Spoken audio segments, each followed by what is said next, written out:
Number one అంటారు. అసలైన number one Gurukashi university.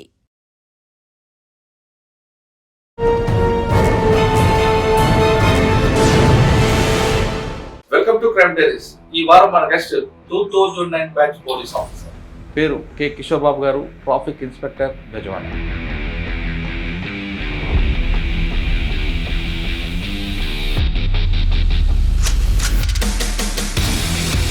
Bezawada వచ్చినాడు కానీ బెజవాడ ఫ్లోటింగ్ అవుతున్నాడికి బెజవాడలో ఎలాంటి ఇబ్బంది లేకుండా, ట్రాఫిక్ ఇబ్బంది లేకుండా ప్రజలకు అవగాహన కల్పించడంలో ఎక్కువ ప్రయత్నిస్తున్నారు. ముగ్గురు ఎక్కకూడదని తెలుసా? మరి బండి ఎవరిది? బండికి నెంబర్లు కూడా లేవు, చూసావా? ఏమో సార్, మరి నేను క్యాటగిరీ చూడలేదు సార్. అడిగావా నెంబర్ లేదు ఏంటని? అడగలేదు. బండికి నెంబర్ లేదు. హెల్మెట్ పెట్టారా? పోనీ హెల్మెట్ పెట్టలా. లైసెన్స్ ఉందా నడిపినోడికి? తెలీదు, ఉండదు. ఎందుకంటే no helmet, wrong driving, triple riding, no number plate, చట్టంలో ఉండవు, మోటార్ వెహికల్ యాక్ట్లో ఉండాల్సిన చేయకూడని అన్నీ ఉన్నాయి మీ దగ్గర. బండి నడపడానికి డ్రైవింగ్ లైసెన్స్ అని ఇస్తారు, తీసుకున్నారా? భీమవరం లైసెన్స్ అవసరం లేదా? మరి లైసెన్స్ ఏదంటే మాది భీమవరం అంటాం. మా ఊళ్ళో అయితే సార్ హెల్మెట్, లైసెన్స్ అన్ని పర్ఫెక్ట్ గా పెట్టుకోండి సార్. నా ఎలక్ట్రిక్ బైక్ సార్ చెప్పాలంటే. అంటే మీ ఊర్లో ఉన్నంత భయం మేము ఇక్కడ క్రియేట్ చేయలేకపోతున్నాం విజయవాడలో. చాలా బాధగా ఉంది తమ్ముడు. ఇది మా కోసం ఇలా పెట్టారు మీరు స్టైల్.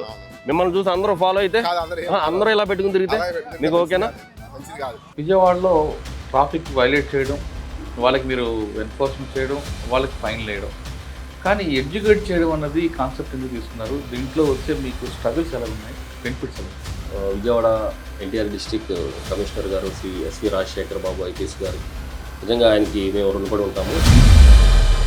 అంటే ఆఫీసర్స్ కూడా మాకు అంత కోఆపరేటివ్గా ఉన్నారు. వాళ్ళు ఫ్రీ హ్యాండ్ ఇచ్చి ట్రాఫిక్ని మిమ్మల్ని ఆపి మీకు హెల్మెట్ లేదు కాబట్టి మీకు ఫైన్ వేసేస్తున్నాను అంటే మీకు కడతారు. ఎందుకంటే ఎడ్యుకేట్ చేయడానికి ప్రయత్నించినప్పుడు వాళ్ళ రిసీవింగ్ కూడా మాకు అర్థమవుతూ ఉంది. So people they want some education also. Human psychology ఎలా ఉంటుందంటే చెడును త్వరగా మనం అట్రాక్ట్ అవుతాం. హెల్మెట్ తీసేయచ్చంట అని ఒక్క మాట చెప్పండి, ఎవరన్నా ఫట తీసి మొత్తం ఎక్కడో కొడతారు, అంత చిరాకులో ఉన్నారు. కానీ హెల్మెట్ పెట్టుకోవడంలో అందరినీ మనం పెట్టించగలిగితే ఆ స్ఫూర్తి అనేది కంటిన్యూ అవుతుంది. ఎవరైతే ఒకడిద్దరు నేనెందుకు పెట్టుకోవాలి, నేను పోతాను అని అన్నాడు, నువ్వు పోయావు. బట్ నిన్ను చూసి ఎవరైతే తీస్తారో హెల్మెట్స్, వాళ్ళు పోవడానికి కారణం నువ్వైనప్పుడు నువ్వు కూడా దానికి బద్దుడై ఉండాలి. సార్, మీకు హెడేక్ అనేది డ్రంక్ అండ్ డ్రైవ్, రైట్?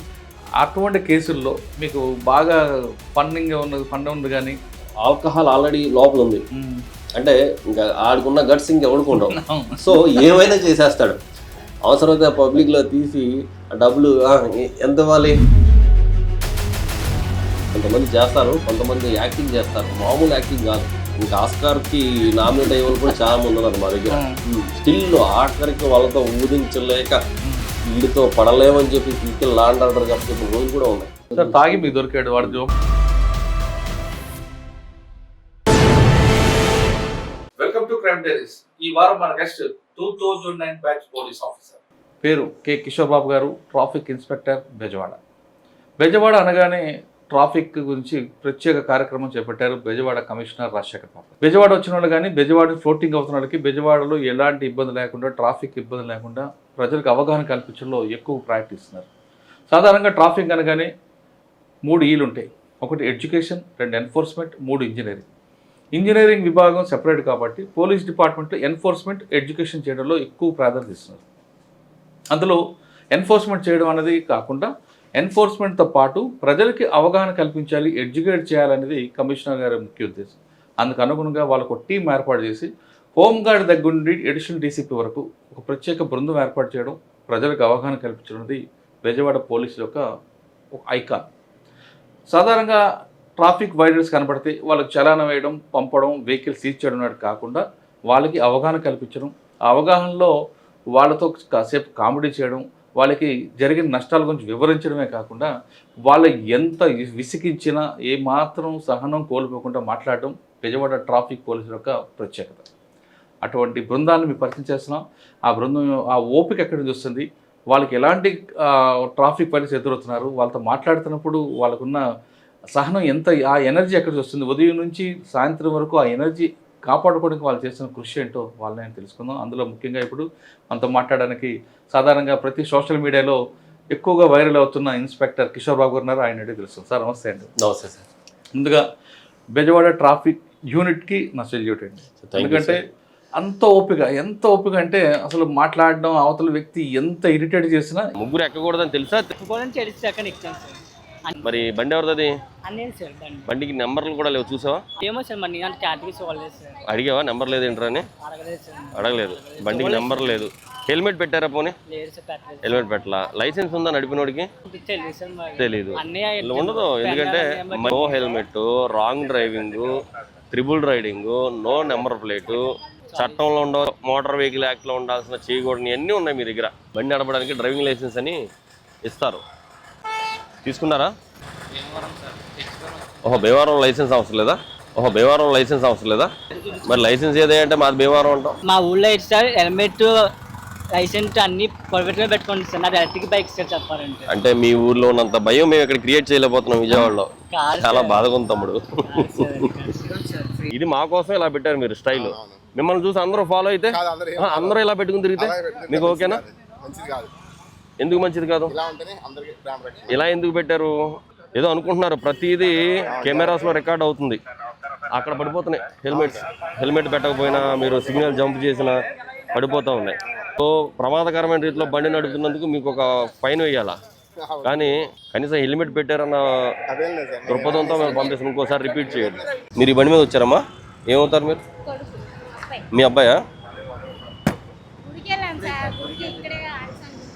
ఏ గుడికి వెళ్ళారమ్మా? ఆంజనేయ గుడికి వెళ్ళారు. ఓకే రైట్, సంతోషం. ఓకే, నెంబర్ బోర్డు లేకుండా తిరుగుతున్నాడు అబ్బాయి, పర్వాలేదా? అవసరం లేదంటారా? ఎందుకమ్మా ఇంత పవర్ బైక్ ఇప్పుడు ఈ కుర్రోడికి అవసరమే ఉంది? ఏం చదువుతున్నాడు అబ్బాయి? ఏ ఇయర్? ఏనన్నా కంప్లీట్ అయిపోయి. ఏంటి గ్రూపు? ఈసీ. ఎలా చదువుతున్నాయి? ఎలా వస్తాయి మార్కులు? అన్నీ అయిపోయినాయి సబ్జెక్టులు అన్నీ? ఏమైనా ఉన్నాయి పెండింగ్? అన్నీ అయిపోయినాయా? బాగా చదువుతున్నాడా? బాగా చదివే కుర్రోడిని ఈ బైక్ వల్ల కుర్రోడు ఎంత అయింది బండిది? ఎంత అయింది? 1,30,000. మీరేం చేస్తారమ్మా? ఫాదర్ ఏం చేస్తారు? ఓకే, మనం మరి ఆ డబ్బులు దీనికి పెట్టే బదులు దేనికన్నా వాడుకుంటే ఉపయోగం కదా. మీ అమ్మగారికి మంచిగా ఆ 1,30,000 రూపాయలతో నువ్వు 30,000కి సెకండ్ హ్యాండ్ బైక్ తీసుకుని ఆ 1,00,000 రూపాయలతోటి మంచిగా ఆవిడకి ఏదైనా ఒక గోల్డ్ చైన్, నీకేమో మంచి బండి ఇచ్చి తిప్పుతున్నారు, ఆవిడేమో రోల్డ్ గోల్డ్ వేసుకుని తిరుగుతున్నారు ఆవిడ. అవునమ్మా? నీ ఆనందం కోసం నీకేమో 1,30,000 రూపాయల బైక్ సెకండ్ హ్యాండ్లో 1,30,000, ఆవిడేమో రోల్డ్ గోల్డ్ వేసుకుని నీ ఆనందం కోసం తిప్పుతున్నారు. కానీ ఇది ఆనందం అనుకుంటాం కానమ్మా, ఇలాంటి అంటే కంపెనీయే బ్యాన్ చేసేసి ఇక్కడ అంటారేమో, వాళ్ళు ఏముంది కనిపెడతారు. బట్ మనం ఎంతవరకు అవసరం అంతవరకే తీసుకోవాలా. ఇలాంటి బైకులు ఎక్కిన కానీ ఏమవుద్దంటే ఓవర్గా స్పీడ్ వెళ్ళాలనిపిస్తుంది, ఏదో ఒక తప్పు చేయాలనిపిస్తుంది, ఏదో ఒకటి వికృతి చేష్టలు చేయాలనిపిస్తుంది. మంచిగా చదివే కుర్రోళ్ళు కూడా చెడ్డగా అయిపోవడానికి అవకాశం ఉంటుంది. ఈ కుర్రోడికి లేకపోయినా ఇంకో కుర్రోడు ఎవడో తయారవుతాడు. కనీసం మీ అమ్మగారిని ఇక్కడ ప్రశాంతంగా కూర్చోబెట్టుకోవడానికి అవకాశం ఉంది ఈ బండి మీద? ఉందా? ఎందుకే మరి? పోనీ ఈ బండితో నీకు ఎడ్యుకేషన్లో నీకేమన్నా యూస్ఫుల్గా ఉందా? దీనివల్ల నాకు మార్కులు బాగా వస్తాయి అని ఏమైనా ఉందా? వస్తాయా? పోతాయి ఇంకా. ఎందుకంటే ఈ బండి ఉన్నా కాబట్టి మనం పిచ్చి తిరుగులు తిరగాలనిపిస్తూ ఉంటుంది. ఇది కరెక్ట్ కాదమ్మా, కరెక్ట్ కాదు. మీరు ఎంతో కష్టపడుతున్నారు, మీ వారు కష్టపడుతున్నారు. మీ కష్టాన్ని ఈ బండి మీద పోసేసి ఈ బండి మీద ఈ కుర్రోడిని తిప్పి రేపు పొద్దున ఆ అబ్బాయి లైఫ్ రిస్క్ వస్తుంది. మార్పిచ్చేయండి. మీకు బండి అవసరం అనుకుంటే ఏ 30-40 వేలతో స్కూటీ ఏదైనా కొనివ్వండి, అవసరానికి అంతే. ప్రస్తుతానికి ఏం అవసరం. ఆ కుర్రోడు నువ్వు బాగా చదివించావు అనుకో, మెర్సిడీస్ బెంజ్లో తిప్పుతాడు, నిన్ను బెంజ్ కార్లో తిప్పుతారు కూడా. ఏం లేదు, తప్పేం లేదు. స్తోమతతో సంబంధం లేదు, కష్టపడి చదివిస్తే చాలు. చిన్న మధ్యతరగతి ఇంకా చిన్న స్థాయి వాళ్ళు కూడా పెద్ద ఉద్యోగాల్లో సెటిల్ అవుతున్నారు. ఓకేనా? తల్లిదండ్రులు కష్టపడుతున్నారు కదా, వాళ్ళు ఇస్తున్నారు కదా అని చెప్పి మనం అది మిస్యూజ్ చేయకూడదు. ఇది మిస్యూజ్ అంటారు దీన్ని. ఆవిడ ఎంత కష్టపడుతుందో చిన్న స్థాయిలో, ఆవిడ మెడలో రోల్ గోల్డ్ వేసుకుని తిరుగుతూ ఉన్నారు, నువ్వేమో మంచి కాస్ట్లీ బైక్ వేసుకుని తిరుగుతూ ఉన్నావు. ఇది అవసరమా నీకు? ఏమా అవసరం కాదు. ఎందుకు చూసావా, ఈ బండి ఎక్కిన కాబట్టి నీ హెయిర్ స్టైల్ మారిపోయింది, నీ గడ్డం స్టైల్ మారిపోయింది, అన్నీ మారిపోతాయి. నీ మైండ్ కూడా మారలేదని నేను అనుకోవట్లేదు, నీ మైండ్ కూడా మారిపోయి ఉండొచ్చు. కనీసం ఇదన్నా మారిస్తే మన వేషధారణ కూడా మారితే చదువు మీద వస్తుంది. నువ్వు చదివి బాగా సెటిల్ అయితే ఇది కాదు, ఇంకా నువ్వు మంచి మంచి తీసుకోవచ్చు. మీ అమ్మగారిని పక్క సీట్లో కూర్చోబెట్టుకుని అలా తిరగవచ్చు నువ్వు. ఇప్పుడు చెప్పు నెంబర్ సంగతి ఏంటి? ఇంకా అవకాశం ఉండదు. ఒకసారి మీరు పట్టుకున్న తర్వాత ఇంటికి వెళ్ళాక నెంబర్ లేకుండా మీరు సిటీలో ఇష్టానుసారం తిరిగి. మరి హెల్మెట్ ఏది అమ్మా? నీకు డ్రైవింగ్ లైసెన్స్ ఉందా? ఓకే, నీకు హెల్మెట్ లేదు, డ్రైవింగ్ లైసెన్స్ లేదు, బండికి నెంబర్ లేదు, మరి ఏముందని మీరు రోడ్డు మీద తిరుగుతున్నారమ్మా? ఎవరినో మీ తాలూకా ఎవరినో గుద్దేసి వెళ్ళిపోతారో, నెంబర్ ఉండదు బైక్, ఏ నెంబర్ మీద మీరు కంప్లైంట్ ఇస్తారు? కెమెరాలు చూస్తే దొరుకుద్దా?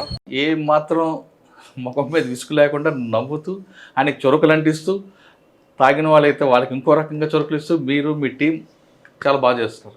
ఎందుకంటే పబ్లిక్కి ట్రాఫిక్ అనేది మెయిన్, విజిబుల్ పోలీసింగ్, పబ్లిక్కి ట్రాఫిక్ అవేర్నెస్ తీసుకొస్తే వాళ్ళు ఖచ్చితంగా వాళ్ళు మార్పు వస్తుంది అనేది అందరూ చెప్తారు. ముఖ్యంగా మీ సిపి గారు ఉన్నారు. ఇప్పుడు విజయవాడ తీసుకుందాం. విజయవాడలో బెంచ్ సర్కిల్ అవ్వచ్చు, లేదంటే ఫుడ్ సెంటర్ అవ్వచ్చు, లేదంటే సత్యనారాయణపురం, వంతెన, వారాది, ఏ ప్రాంతం తీసుకున్నా మీకు రాంగ్ సైడ్లో కనిపిస్తుంటారు, హెల్మెట్ లేని కనిపిస్తుంటారు, ట్రిపుల్ డ్రైవ్ కనిపిస్తుంటారు, ముఖ్యంగా డ్రంక్ అండ్ డ్రైవ్ పగలు కూడా తాగి వచ్చిన వాళ్ళు కనిపిస్తుంటారు. వాళ్ళకి మీరు మాట్లాడుతున్నప్పుడు సరే మీకు ఏమాత్రం విసుగు అనిపించదా? ఎంత విసిగిస్తుంటారో వాళ్ళంటే అంతలా విసిగిస్తుంటారు. చూసిన వాళ్ళు మాకే ఇరిటేషన్ వస్తుంటుంది, ఏంటి ఇలా మాట్లాడతాడు. ఏమాత్రం మీరు ఈ ముఖం మీద కానీ ఎక్కడ కనపడకుండా ఆ కోపాన్ని దిగబింకుంటూ వాళ్ళతో మాట్లాడుతున్నారు. ఆ సహనం ఎలాగొచ్చింది? బెజవాడ పబ్లిక్ ట్రాఫిక్ సెన్స్ ఉందా లేదా? మీకు దొరుకుతున్న కేసులు ఏ టైప్ ఆఫ్ కేసులు దొరుకుతున్నాయి? ఈ ప్రశ్నకు సమాధానం చెప్పే ముందు కిషోర్ బాబు గారి కుటుంబ నేపథ్యం, కిషోర్ బాబు గారు పోలీస్ యూనిఫామ్ బై ఛాన్సా బై చాయిసా? నా పేరు Kishore Babu, 2009 batch civil sub inspector. నేను నా అకాడమిక్స్ అంతా కూడా వెస్ట్ గోదావరి డిస్టిక్, అంటే వెస్ట్ గోదావరి డిస్టిక్లో సిద్ధాంతం గ్రామం నుంచి పెనుగొండ కాలేజీలో, సిద్ధాంతం హై స్కూల్లో చదివి మా మదర్ అక్కడ టీచర్గా చేశారు. పెనుగొండ కాలేజీలో కంప్లీట్ చేశాను ఎడ్యుకేషన్ అంతా కూడా. అప్పుడు కాలేజీ టైమ్స్లో కూడా ఎన్సీసీ చేసినప్పుడు చాలా ఇంట్రెస్టెడ్గా, ఇంటర్ కాలేజీలో ఉన్నప్పుడే డిగ్రీ కాలేజీలో ఎన్సీసీ జరుగుతూ ఉంటే అక్కడ మార్చింగ్ జరుగుతుంటే అది చూసి ఇక్కడ మేము కూడా మార్చింగ్ చేస్తూ ఉండేవాళ్ళం. ఎప్పుడెప్పుడు ఇంటర్ అయిపోద్దా, జూనియర్ ఇంటర్ అవుద్దా, సీనియర్ ఇంటర్లోకి వెళ్ళి ఎన్సీసీ జాయిన్ అవ్వాలని అంత ప్యాషన్గా ఉండేవాళ్ళం. ఆ తర్వాత డిగ్రీలో జాయిన్ అయిన తర్వాత ఎన్సీసీ చేసి అప్పుడే మీకు యూనిఫామ్ ప్యాషన్ ఉంది బాగా. 8th క్లాస్లో బర్త్డేకి డబ్బులు ఇస్తే కొత్త బట్టల బదులు యూనిఫామ్ కుట్టించుకున్నాం. అప్పటి నుంచి ఆ ప్యాషన్ ఉంది. ఆ తర్వాత డిగ్రీలో ఎన్సీసీ జాయిన్ అయ్యాము. ఎన్సీసీ జాయిన్ అయిన తర్వాత అదే ప్యాషన్తో ఎన్సీసీలో డిగ్రీలో రిపబ్లిక్ డే పెరేడ్ 2001లో ఢిల్లీ రాజ్పథ్ పెరేడ్ కూడా నేను చేశాను. ఎన్సీసీ అప్పుడు ఆంధ్ర బెస్ట్ క్యాడెట్గా కూడా నేను సెలెక్ట్ అవ్వడం జరిగింది. ఎన్సీసీ ఆర్డీ పీరియడ్లో రాజ్పథ్ చేయడం జరిగింది. తర్వాత ఎడ్యుకేషన్ తర్వాత ఎస్ఐ, సివిల్ ఎస్ఐ, సబ్ ఇన్స్పెక్టర్గా చేయడం జరిగింది. ఫస్ట్ ఆర్ఎస్ఐగా 7 బ్యాచ్లో నేను ట్రైనింగ్ కూడా కంప్లీట్ చేశాను ఆర్ఎస్ఐగా. అప్పుడు సీఎం పిస్టల్ కూడా తీసుకున్నాను. ఆ తర్వాత హోమ్ మినిస్టర్ బ్యాటన్ తీసుకున్నాను, బెస్ట్ ఇండోర్, బెస్ట్ ఆల్రౌండర్ తీసుకున్నాను. తర్వాత అగైన్ సివిల్ సబ్ ఇన్స్పెక్టర్గా వెంటనే మళ్ళీ నెక్స్ట్ నోటిఫికేషన్లోనే రావడం జరిగింది. ఫస్ట్ ట్రైనింగ్ అయిన వెంటనే కూడా నాది ఫస్ట్ ఏజెన్సీ అండి, ఈస్ట్ గోదావరి ఏజెన్సీలో జడ్డంగి అనేది ఒక రాజవోమంగి మండలంలో ఒక విలేజ్. అది ఒక సెపరేట్ పోలీస్ స్టేషన్ ఉండే. అప్పుడు మావోయిస్ట్ ఎఫెక్ట్ అది ప్రాబల్యం ఉండడం వల్ల దానికి ఒక పోలీస్ స్టేషన్, సిఆర్పిఎఫ్ అంత ఇవ్వడం జరిగింది. ఆ జడ్డంగిలో ఫస్ట్ పోస్టింగ్ చేశాను. మొత్తం సర్వీస్ అంతా ఈస్ట్ గోదావరి. ఓకే, అక్కడ మీకు వచ్చిన ఛాలెంజ్ ఏంది? ఎందుకంటే మీకు అటువైపు విశాఖపట్నం ఏజెన్సీ, రాజవోమంగి ఏజెన్సీ, అక్కడ పారిపోయి అక్కడ అఫెన్స్ చేయడం, ఇక్కడ షెల్టర్ తీసుకోవడం, లేదా ఇక్కడ చూసి అక్కడ షెల్టర్ తీసుకోవడం. ఈ ప్రాంతం నుంచి ఆ ప్రాంతంకి వెళ్ళాలంటే కేడీపేట కానీ అన్నవరం కానీ ఇవన్నీ వెళ్ళాలంటే కంప్లీట్గా బై వాక్ వెళ్ళాల్సింది, రోడ్ కనెక్టివిటీ లేదు. ఆ ఛాలెంజ్ ఎలా మీరు ఓవర్కమ్ చేశారు? అప్పుడు జడ్డంగి నేను సివిల్ ఎస్ఐగా చేశాను.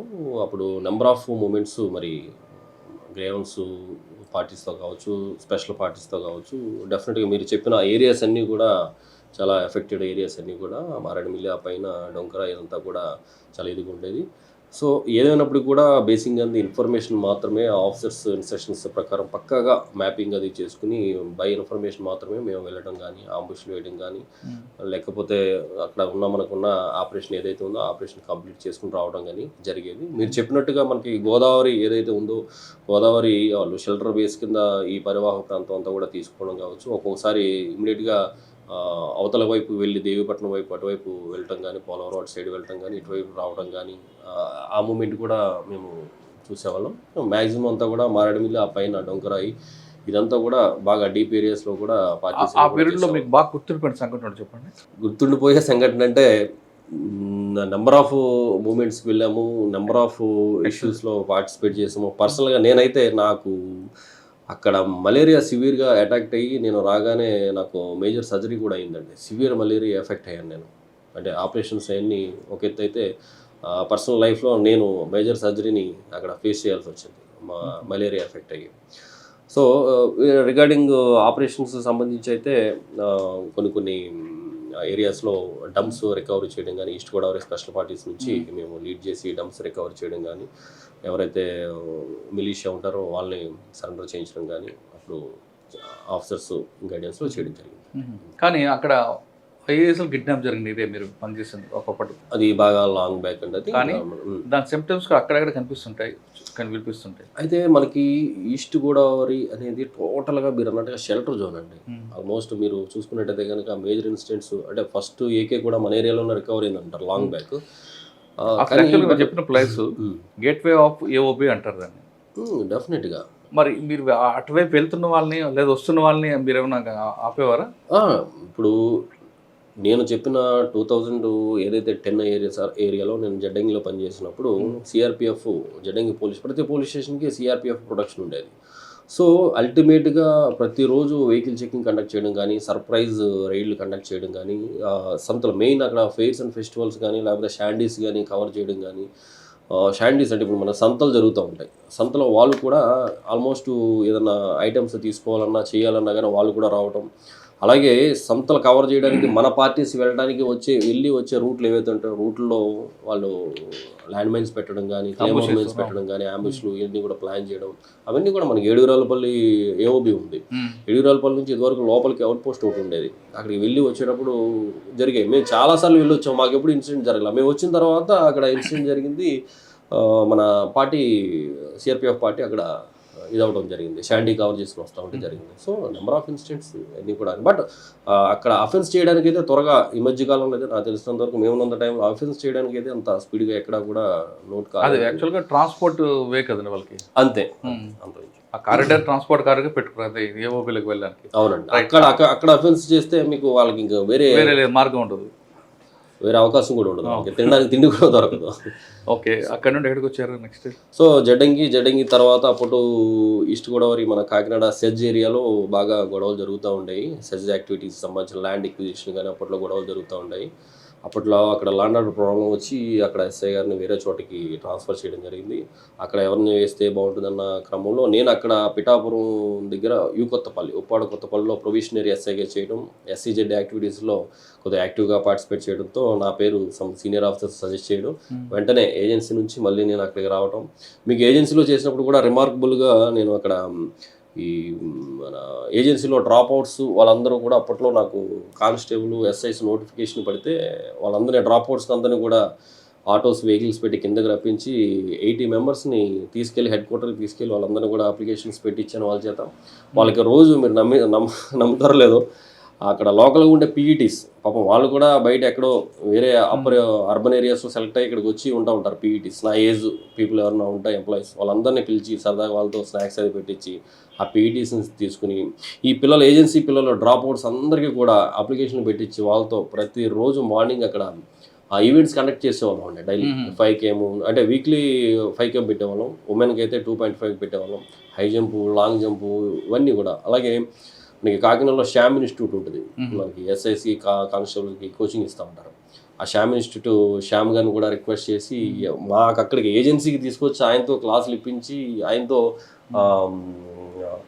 డెమో క్లాసులు కూడా ఇప్పించి ఆయనతో మెటీరియల్ అంతా కూడా అదేం కూడా చూసి మెటీరియల్ అంతా కూడా పిల్లలందరికీ ఇవ్వడం అలాంటివన్నీ కూడా చేయడం జరిగింది. సో అక్కడ మనకు అవకాశం ఉంది కాబట్టి వాళ్ళని మావోయిజం వైపు వెళ్లకుండా ఉండే నిమిత్తం వాళ్ళని సమ్ సార్ట్ ఆఫ్ ఎడ్యుకేషన్ వైపు ఎంప్లాయ్మెంట్ వైపు తీసుకురావడానికి కొంత ఆ ప్రయత్నం కూడా అప్పుడు చేయడం జరిగింది.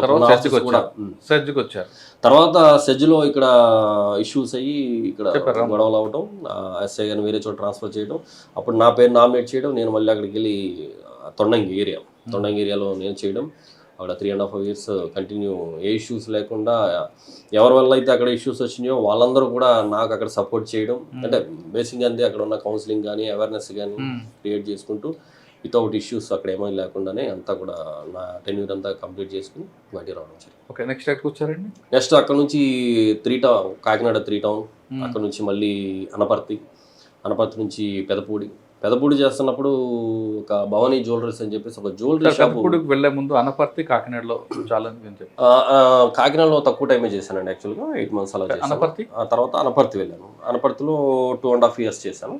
2.5 yearsలో కూడా అక్కడ రిమార్కబుల్గా అంటే కేసెస్ అన్ని కూడా మంచిగా అన్ని బాగానే జరిగాయి. బట్ పెదపూడి వచ్చిన తర్వాత మాత్రం అనపర్తిలో ఎక్కువ మైక్రో ఫైనాన్స్ బిజినెస్ ఉంటుంది, వాళ్ళు కంట్రోల్ చేయడానికి ఏం చేస్తారు? మైక్రో ఫైనాన్సింగ్ అంటేనండి అక్కడ చెప్పాలంటే అనపర్తి పీపుల్ దే ఆర్ చాలా hard working people.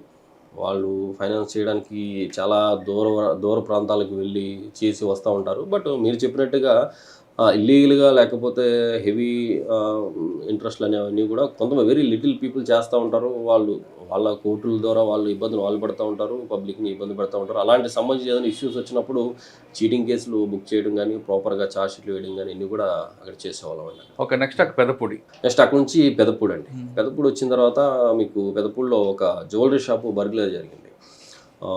5 night burglary జరిగింది. మార్నింగ్ మాకు ఎవరో పబ్లిక్ ఫోన్ చేసి కంప్లైంట్కి ఫోన్ చేస్తే ఆయన మాకు చెప్పడం, మేము వెళ్ళి చూడడం. అప్పుడు రాంబాబు అని ఒక సీనియర్ ఇన్స్పెక్టర్ గారు ఉన్నారు, ఆయనతో మేము అప్పుడు అక్కడ ఎస్ఐగా ఉన్నాం. మా టీం అంతా కూడా కలిసి అక్కడ చేయడం. అంటే టెక్నాలజీ జస్ట్ అప్పుడే, ఇప్పుడు నేను చెప్పేది 2017 ఆ రేంజ్ అండి. 2017 సీసీ కెమెరాస్ ఎంత యూజ్ఫుల్ అనేది ఒక ఫ్రెండ్ ద్వారా నేను అక్కడ సీసీ కెమెరా పోలీస్ స్టేషన్ కూడా వేయించి పోలీస్ స్టేషన్ బయట కూడా ఒక కెమెరా పెట్టానండి. ఒకరోజు బయట కూడా పెట్టాను. సో ఈ బర్గ్లరీ జరిగింది అక్కడ నుంచి ఒక 10 kilometers దూరంలో ఒక గొల్లలమావిడాడు అని ఒక విలేజ్లో బర్గ్లరీ జరిగింది. మొత్తం షట్టర్ ఎత్తేసారు, టోటల్గా కొట్టేశారు, గోల్డ్ మొత్తం సిల్వర్ గోల్డ్ పట్టుకుపోయారు. పట్టుకుపోతే మీరు నమ్మరు, మేము మార్నింగ్ మాకు ఫోన్ కాల్ వచ్చిన తర్వాత వెళ్ళాము, ఆ ఇన్స్పెక్టర్ గారు మేము వెళ్ళాము. స్టిల్ టోటల్గా కేసు డిటెక్ట్ అయ్యి రికవర్ అయ్యే వరకు కంటిన్యూ అదే పనిలో అదే వర్క్లో ఉన్నాము. 48 hours బిలో 48 hours ఉన్న టోటల్ ఇంటాక్ట్ ప్రాపర్టీ తీసుకొచ్చాము. సో ఈ డ్యూరింగ్ ది ఇన్వెస్టిగేషన్ అన్నీ మేము పరిశీలిస్తూ ఉన్నాం, కెమెరాస్ కూడా అన్నీ వెరిఫై చేస్తూ ఉన్నాము. లక్కీలీ అక్కడ మనకి యూజ్ఫుల్ కెమెరాస్ అయితే అక్కడ ఫుటేజెస్ దొరకలేదు.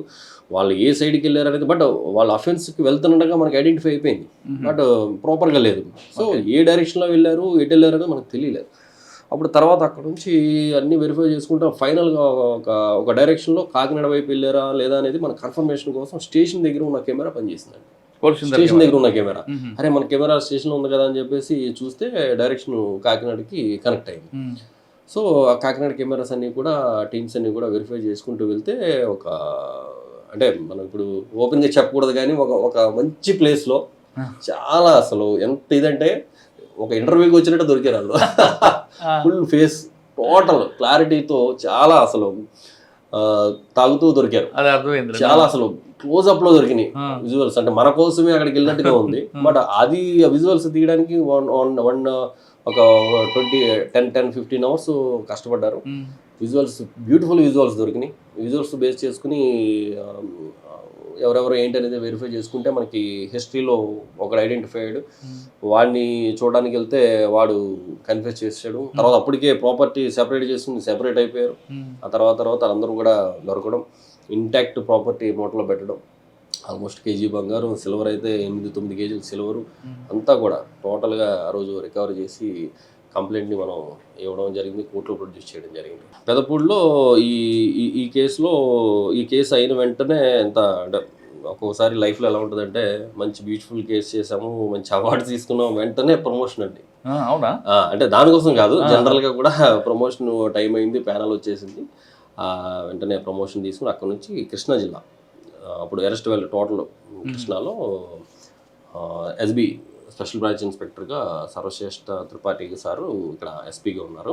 ఆయన దగ్గర అప్పుడు ఎస్బీ ఇన్స్పెక్టర్గా చేయడం జరిగింది. ఎలక్షన్స్ అంతా కూడా నేనే ఇక్కడ ఉండగా ఎస్బీ ఇన్స్పెక్టర్గా చేశాను. అది అయిపోయిన తర్వాత అక్కడ నుంచి తర్వాత తుని ఇన్స్పెక్టర్గా చేశాను.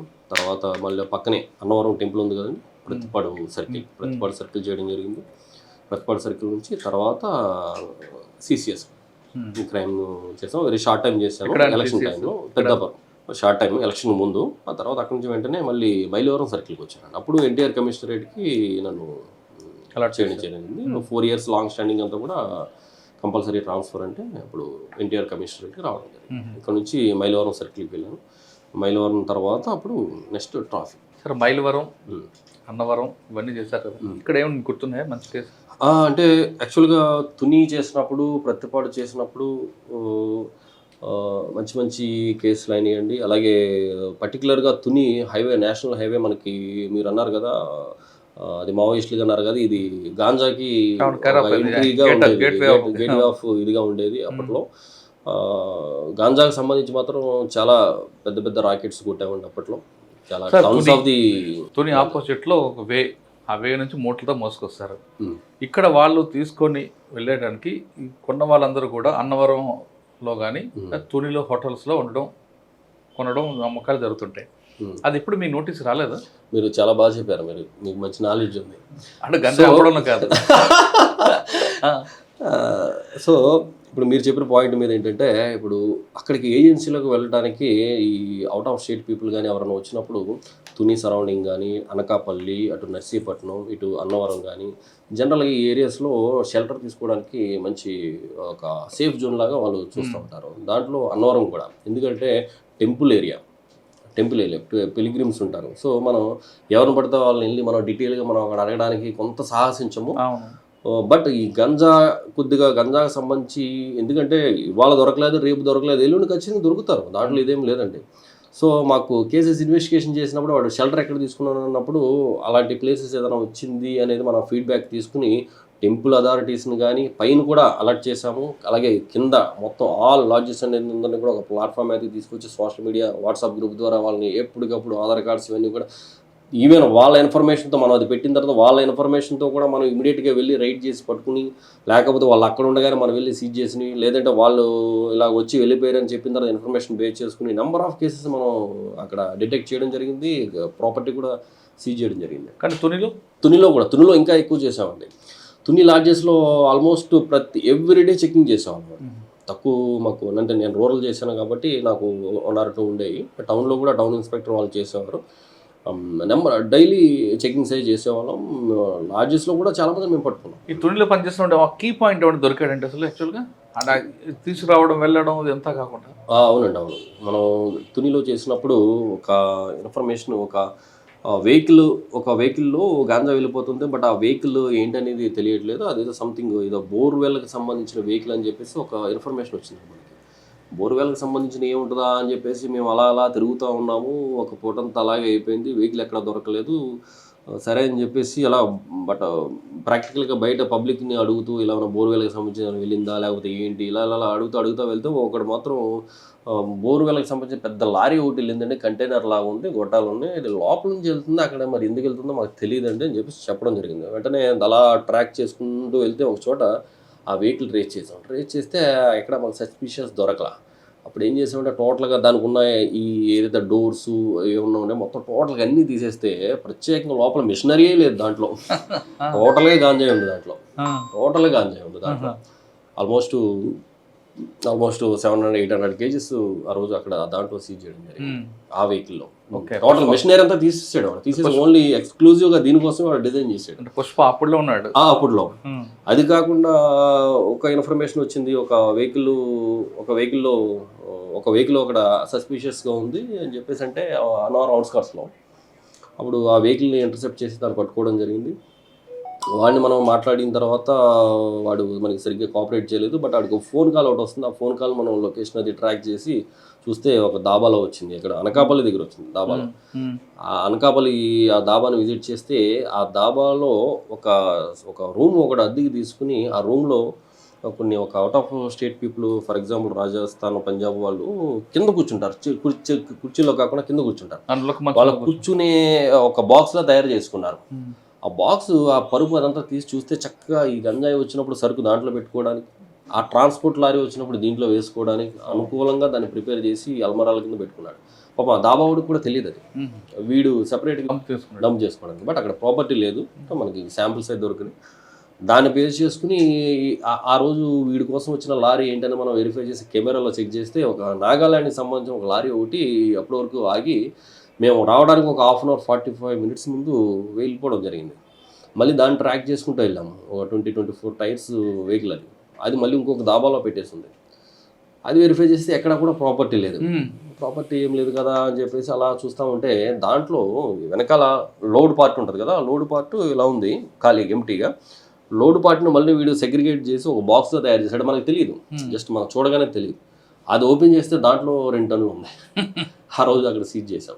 సో నెంబర్ ఆఫ్ ఫోటో ఆల్బమ్స్లో పెడతారు, మన దేవుడి బొమ్మల్లో పెడతారు, రకరకాలు ఇంకా చేపల ఫిషింగ్ వాటిలో పెడతా ఉంటారు. Number of mode of operative amounts అనేది వాళ్ళు మీటింగ్ చేస్తూ ఉంటారు. ఏదో చోట ఎక్కడో చోట దొరికిపోతూ ఉంటారు, దాంట్లో ఇదేం లేదు. అలాగే చాలాసార్లు మేము మా సిబ్బంది చేంజ్ చేసే టైంలో మమ్మల్ని కొట్టేయడానికి కూడా సిద్ధపడిపోయిన రోజులు ఉన్నాయి. అలా నెంబర్ ఆఫ్ అక్కడ నుండి ఇది మీకు తర్వాత ట్రాఫిక్ సార్, ట్రాఫిక్ విజయవాడలో ట్రాఫిక్ వైలేట్ చేయడం, వాళ్ళకి మీరు ఎన్ఫోర్స్మెంట్ చేయడం, వాళ్ళకి ఫైన్లు వేయడం, కానీ ఎడ్యుకేట్ చేయడం అన్నది కాన్సెప్ట్ ఎందుకు తీసుకున్నారు? దీంట్లో వచ్చే మీకు స్ట్రగుల్స్ ఎలా ఉన్నాయి, బెనిఫిట్స్ ఎలా ఉన్నాయి? మొదటిగా మా విజయవాడ ఎన్టీఆర్ డిస్ట్రిక్ట్ కమిషనర్ గారు శ్రీ ఎస్వి రాజశేఖర్ బాబు ఐపీఎస్ గారు, నిజంగా ఆయనకి మేము రుణపడి ఉంటాము. ఎందుకనంటే సిపి గారు కానీ, మా additional DCP traffic AVL Prasanna Kumar గారు కానీ, అంటే ఆఫీసర్స్ కూడా మాకు అంత కోఆపరేటివ్గా ఉన్నారు.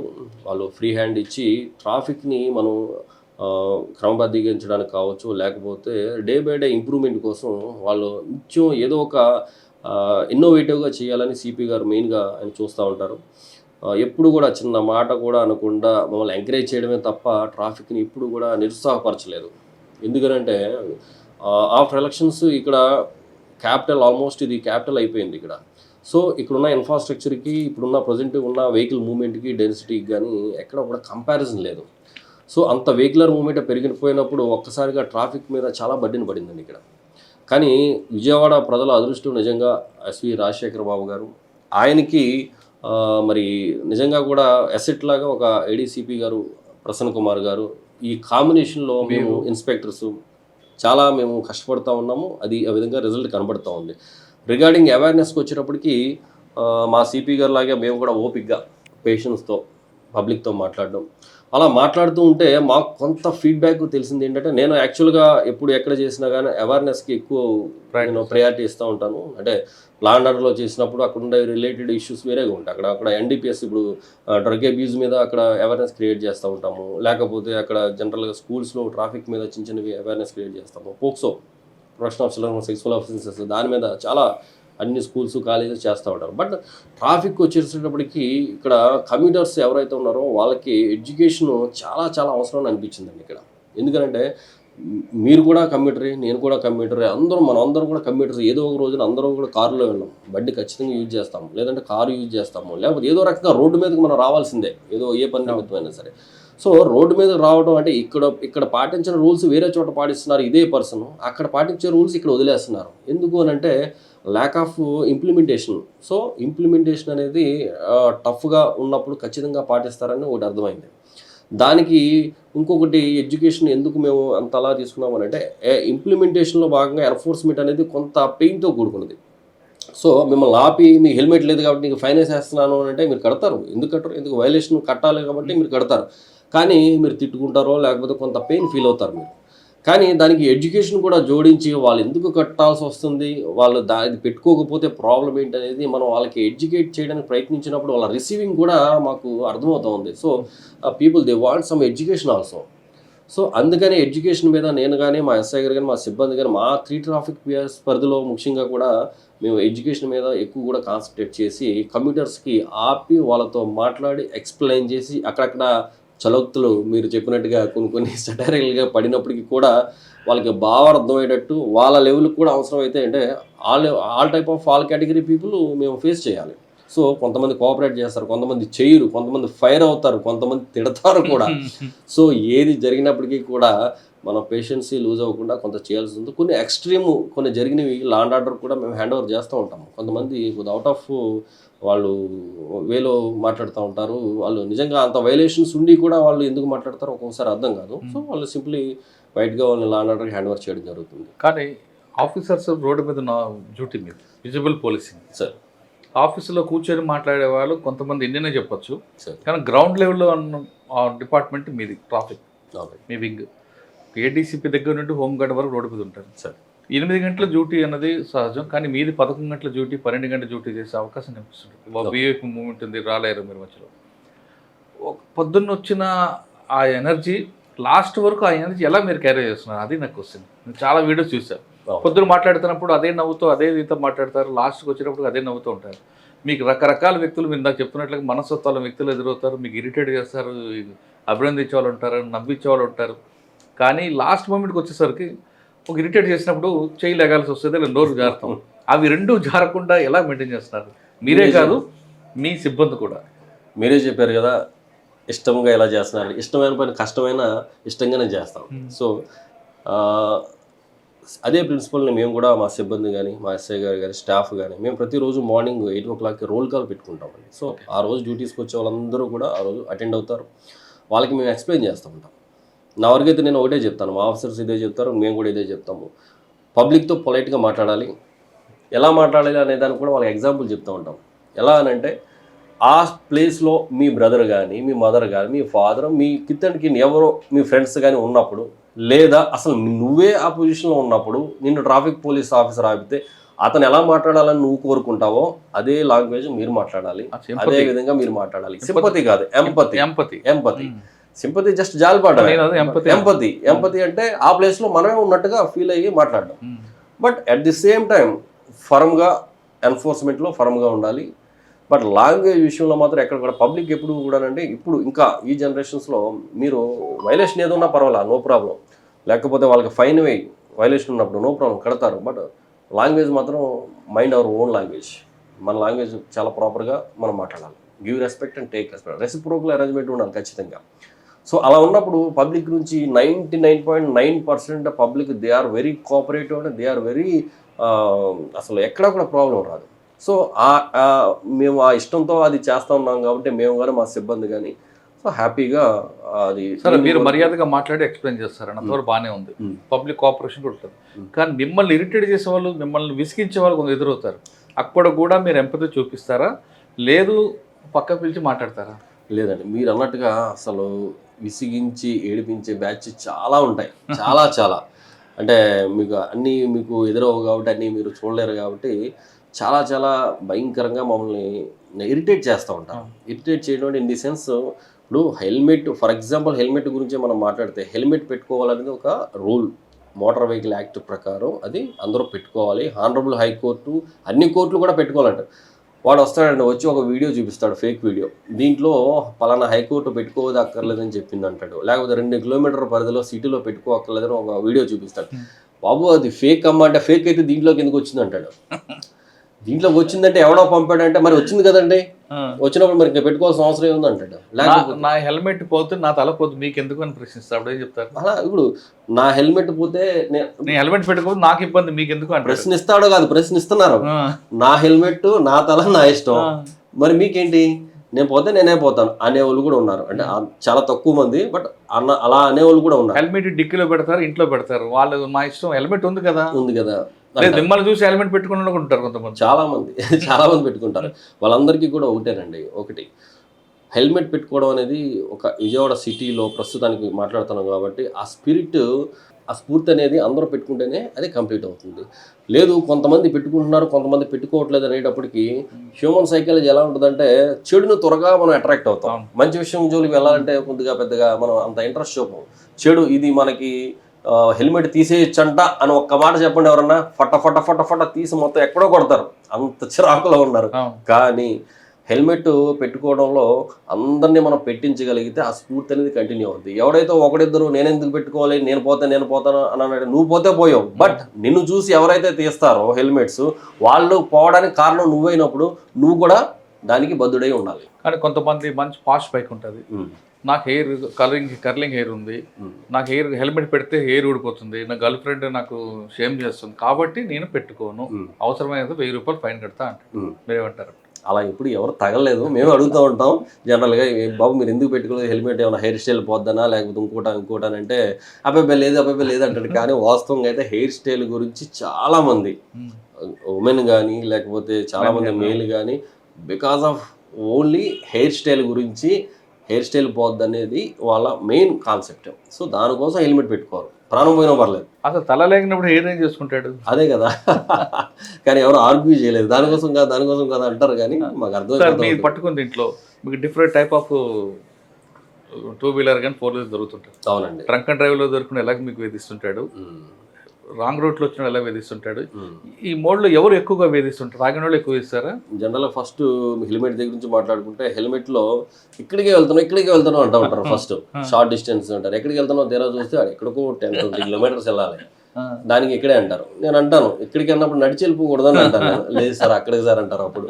సో అలా జనరల్గా ఎక్కువ మంది చెప్తూ ఉంటారు. నెక్స్ట్ ఈ సౌండ్ పొల్యూషన్ అండి. సౌండ్ పొల్యూషన్కి సంబంధించి మాకు రెగ్యులర్గా కొంతమంది అక్కడ ఆగి మేము వెహికల్స్ చెక్ చేస్తున్నప్పుడు వాకర్స్ కానీ పెద్దవాళ్ళు కానీ వచ్చి మాకు కంప్లైంట్ చేస్తూ ఉంటారు. సార్ మా నాన్నగారు పెద్ద వయసు ఉన్నారు, ఈ సౌండ్కి ఆయన చాలా భయపడిపోతూ ఉన్నారు, కొద్దిగా చర్యలు తీసుకోండి సార్ అని చెప్తూ ఉంటారు. నిజంగా కూడా అది సీరియస్ కన్సర్న్ అండి సౌండ్ పొల్యూషన్ అనేది. నేను వాళ్ళకి అదే చెప్తూ ఉంటాను, సైలెన్సర్ సౌండ్ బాగా వచ్చినప్పుడు ఆపి మరి అవసరమైతే దొరక్కపోతే సెట్లో కమ్యూనికేషన్ సెట్లో నెక్స్ట్ జంక్షన్ కన్నా చెప్పి మరి ఆపించి మళ్ళీ తీసుకొచ్చి ఆ సౌండ్ అతనికే వినిపిస్తాం. సైలెన్సర్ వినిపించి అతను కూడా చెప్తాను, సజెస్ట్ చేస్తాను, నువ్వు ఇదే సౌండ్ తీసుకెళ్ళి మీ గ్రాండ్ పేరెంట్స్కి, మీ అమ్మమ్మ నాన్నమ్మ తాతయ్యలు ఎవరిని ఉంటే వాళ్ళకి వినిపించండి, వాళ్ళు హ్యాపీగా ఫీల్ అయ్యి నాన్న 100 ఏళ్ళు బతుకు నువ్వు అని ఏమన్నా అది ఆశీర్వదిస్తారా, ఎదవలా ఉన్నావు నువ్వు ఏంటర్ ఈ సౌండ్ అని తిడతారా, నేను ఒకసారి చూడది అని చెప్పి చెప్తూ ఉంటాను. ఎవరో కూడా అస్సలు దానికి ఆర్గ్యూ చేయలేదు, ఇమ్మీడియట్గా తీసేసి సైలెన్సర్ మాకు అప్పచెప్పి ఇక్కడ కొత్త సెల్స్ బిగించుకుని వెళ్ళారు తప్ప మేము తీమని ఎవరు చేయలేదు. మార్చే వరకు బండి ఎవరు కదా. అది సార్ ఇంకా డ్రంక్ అండ్ డ్రైవ్ అంటే ఇప్పుడు జనరల్గా ఏమీ తాగని వాళ్ళతోనూ ఒక్కోసారి చాలా ఇబ్బంది ఫేస్ చేస్తూ ఉంటాం. బట్ డ్రంక్ అండ్ డ్రైవ్లో చాలా ఇరిటేషన్తో పాటు ఒక కోపాన్ని కూడా రప్పిస్తారు. అక్కడ సింపతి ఎంపతిలు పనిచేయవు. కానీ వాళ్ళ కూడా మీ తమ్ముడు అన్న చూడొచ్చు. అదే మీరు అన్నట్టుగా తమ్ముడు అన్నైనా చూస్తే మాట్లాడుకోవడానికి మీరు నేను ఎవరో ఉన్నాం రోడ్ల మీద తాగి వాళ్ళు విజృంభణ చేస్తారు. సో వాళ్ళు ఏంటంటే ఇంటాక్సికేషన్లో ఉంటారు కదా, సో వాళ్ళు ఏం మాట్లాడుతున్నారో వాళ్ళకి తెలియదు. మన పని కూడా మనం చేసుకునేవారు, మనం ఏదో రాసుకుంటున్నా లేదా చెక్కింగ్ చేస్తున్నా వచ్చి గోకేస్తూ ఉంటారు మనల్ని, పంపించండి అంటూ ఉంటారు. ఏదేదో మాట అసలు సంబంధం లేని విషయాలు మాట్లాడుతూ ఉంటాడు. అసలు బండి మీద వాడితో పాటు ఇంకెవరు ఉన్నారో కూడా తెలియదు. లేకపోతే వాడు అసలు ఒక్కొక్కసారి అయితే నేను నడిపానా అంటాడు కూడా ఒక్కొక్కసారి. అలాంటి సిచ్యువేషన్స్ కూడా ఉన్నాయి, నేను నడిపానా అంటాడు. ఒక్కొక్కడైతే 90కి రాదన్నారు కదా సార్ అని ఒకడు అంటాడు. లేకపోతే ఏదో రకరకాల పిచ్చిగా మాట్లాడుతూ ఉంటారు. అంటే కొంతమంది పూర్ పీపుల్ అంటే కొద్దిగా కష్టపడి పని చేస్తూ ఉంటారు. వాళ్ళకి ఏంటంటే నైట్ అయ్యేటప్పటికి కొంత ఏదో తాగాలి అనేది, అది అంటే ఏదో ఒక సిరప్ లేకపోతే ఒక ఎనర్జీ ఐటెం లాగా ఫీల్ అవుతూ ఉంటారు పాపం. ఏంటంటే అది ఇంకా ఎవరు ఏం చేయలేదు. కానీ వాళ్ళకి ఒకటే చెప్తాం, ఇంటికెళ్ళి తాగు, నీ భార్యతో మాట్లాడుకుని పిల్లలకి కనపడకుండా దూరంగా తాగు, తప్పులేదు. బట్ నువ్వు పని దగ్గరే నువ్వు స్టార్ట్ అయిన వెంటనే డబ్బులు తీసుకెళ్ళిపోయి మందు షాప్లోకి వెళ్ళి తీసుకుని తాగేసి అక్కడే ఎక్కేసి నువ్వు బండి మీద వస్తూ ఉంటే రోడ్డు మీదకి వచ్చినప్పుడు వాళ్ళని చూస్తే బాధేస్తూ ఉంటుంది. కానీ రోడ్డు మీద మనం వదిలితే ప్రమాదాలన్నీ కూడా వాళ్ళ వల్ల జరుగుతూ ఉంటాయి. సార్ మీకు ఎక్కువ హెడేక్ అనేది డ్రంక్ అండ్ డ్రైవ్, రైట్? అటువంటి కేసుల్లో మీకు బాగా ఫన్ ఉంది కానీ లేదు మీకే ఇన్ని రకాల లాజిక్ ఉందా అని అనిపించే కేసులు ఉన్నాయా? ఇదే ఇప్పుడు మొన్న మా ఎస్ఐ గారు పట్టుకునేటప్పుడు, లేకపోతే మా స్టాఫ్ మేము చెక్ చేసేటప్పుడు డ్రంక్ అంటే ఆల్కహాల్ ఆల్రెడీ లోపల ఉంది అంటే ఇంకా ఆడుకున్న గట్స్ ఇంకెవరికి ఉండవు. సో ఏమైనా చేసేస్తాడు. అవసరమైతే పబ్లిక్లో తీసి డబ్బులు ఎంత ఇవ్వాలి అన్న రేంజ్లో కూడా మాట్లాడి అక్కడ అతనికి ఏం చేస్తున్నాడో కూడా తెలియదు. లేకపోతే మేము పట్టుకుంటామా, ఓకే సరే వెళ్తానని మా ఎదురుగానే బయలుదేరిపోవడం రెడీ అయిపోతూ ఉంటాడు. అంటే వాడికి తెలియదు.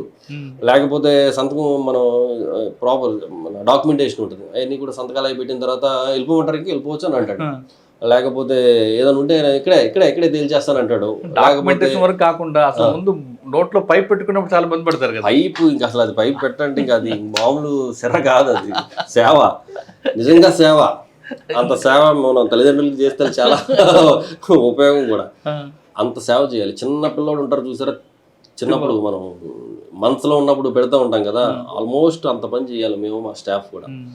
అంటే కొంతమంది చేస్తారు, కొంతమంది యాక్టింగ్ చేస్తారు, మామూలు యాక్టింగ్ కాదు. ఇంకా ఆస్కార్కి నామినేట్ అయ్యే వాళ్ళు కూడా చాలా మంది ఉన్నారు మా దగ్గర. స్టిల్ ఆఖరికి వాళ్ళతో ఊదించలేక వీడితో పడలేమని చెప్పి తీసుకెళ్ళి లా అండ్ ఆర్డర్గా చెప్పిన రోజులు కూడా ఉన్నాయి. అంటే అబ్స్ట్రక్షన్ టు ది డ్యూటీ కదా. కొంతమంది ఫ్రెండ్స్ పుట్టినరోజు తాగుతారు, మీకు దొరికారు అనుకోండి, ఏం చేస్తారు? వదిలిపెడతారా? కేక్ కట్ చేయిస్తారా? దొరుకుతారు. బెజవాడ పోలీసు కానుకగా వాళ్ళకి ఏమైనా ఇస్తారా? అల్టిమేట్ గా బర్త్డే బాయ్ ఉంటే విషయం చెప్తామండి. లీగల్ యాక్షన్ అనేది డెఫినెట్ గా ఉంటుంది, దాంట్లో ఇదేం లేదు. అది తాగి ఉన్నా ఏది ఉన్నా కానీ ఏదైనా రోడ్డు మీద పుట్టినరోజు అన్నాడు కదా మరి ఎంపతి చూపించారా? అసలు ఎప్పుడు లేదు. వైలేషన్ విషయంలో ఎప్పుడు ఎంపతి లేదు. బట్ ఎడ్యుకేట్ చేయడానికి లేదా అక్కడ ఉన్న సర్కమ్స్టాన్సెస్ని బట్టి అవసరమైతే ఫైన్ వేయకుండా వాడికి ఎడ్యుకేట్ చేస్తే ఉపయోగపడదు అనుకుంటే చేస్తాం తప్ప డ్రంక్ అండ్ డ్రైవ్ తాగి రోడ్డు మీద తాగి మీకు దొరికాడు, వాడి జోబులు డబ్బులు లేవు, ఏం చేస్తారు అప్పుడు? డబ్బులు అవసరం లేదండి అక్కడ. అక్కడ వెహికల్ లేదు, ఇంటికి వెళ్ళాలి ఎలా? లేదండి, వెహికల్ ఎట్టి అసలు తాగి రోడ్డుకి మళ్ళీ మనం వెహికల్ అలా ఇస్తాం. అదే అంటాను నేను. ఇప్పుడు ఒక అతను నాతో డిస్కషన్ చేశాడు, మీరు ఇస్తారా లేకపోతే నేను పొలిటికల్గా అలాగే చేయనా డ్రంక్ అండ్ డ్రైవ్లు ఎవరు చేయరండి. చేసినా ఒకవేళ సోన్సో డ్రంక్ అండ్ డ్రైవ్ సార్ ఇది సోన్సో అంటే ఎవరు ఏం కోచింగ్ చేయరు. కానీ కొంతమంది మీకు ఆపగానే ముందు నేమ్ బోర్డు చూస్తాడు, నేను ఎవరో తెలుసా అంటాడు, ఇంత రకాల తీసుకొచ్చి ఫోన్ మాట్లాడు అంటాడు. అటువంటి వాళ్ళతో మాట్లాడతారా? లేదు బాబా కూర్చోబెట్టి తాగిన దిగే వరకు కొంచెం పంపిస్తారా? ఇంకొక రకంగా ఉంటారు, నీకు వార్నింగ్ ఇస్తారు వాళ్ళు. రీసెంట్గానే జరిగింది, నేను బిఆర్టీఎస్ రోడ్లో చెక్ చేస్తా ఉంటే చెక్ చేస్తే అతను మాకు కోఆపరేట్ చేయలేం, ఊతాడు. బట్ దాంట్లో గాలి వెళ్ళాలి కదా, మీరు అన్నారు కదా ఊదు ఊతాడు. బట్ దాంట్లోకి మనకు కావాల్సిన ప్రెజర్ వెళ్దాం, ఊరికే షో ఇవన్నీ ఇలా పెద్దగా వచ్చేస్తాయి, కానీ లోపలికి వెళ్ళాల్సిన అమౌంట్ ఆఫ్ ప్రెజర్ లోపలికి వెళ్దాం. జనరల్గా అది మామూలు కామన్గా ఊదితే సరిపోద్దండి, అది రీడింగ్ వచ్చేస్తుంది. అది కూడా ఊదడం ఎంత షో చేస్తాడంటే ఈ మాత్రం పెద్దగా అయిపోయి వీడేదో నిజంగా ఎఫర్ట్ పెడతారంటే అనిపిస్తూ ఉంటుంది. బట్ బై ఎక్స్పీరియన్స్ మనకు తెలుసు వాడు ఏం చేస్తున్నాడు.